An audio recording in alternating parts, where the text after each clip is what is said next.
My name is Shafiza Mohammad Asif and I am from Mohammad Urdu High School. I am currently studying in 9th standard. Today I want to tell you why voting is so important. Why voting matters? Well, voting is a way to choose.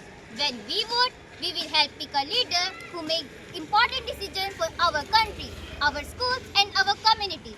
Think of it like picking a team leader who make decisions that help everyone.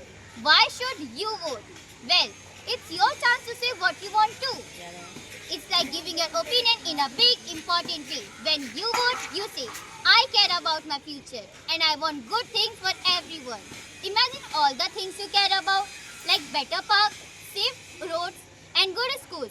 By voting, you help choose leaders who also care about those things too. Voting makes sure our voices are heard. Voting is just not a choice, it's our responsibility. We are all part of our community and voting makes that community strong and fair. So remember, when you get the chance to vote, use it. Voting is a way to make life better for everyone. So repeat after me. Vote for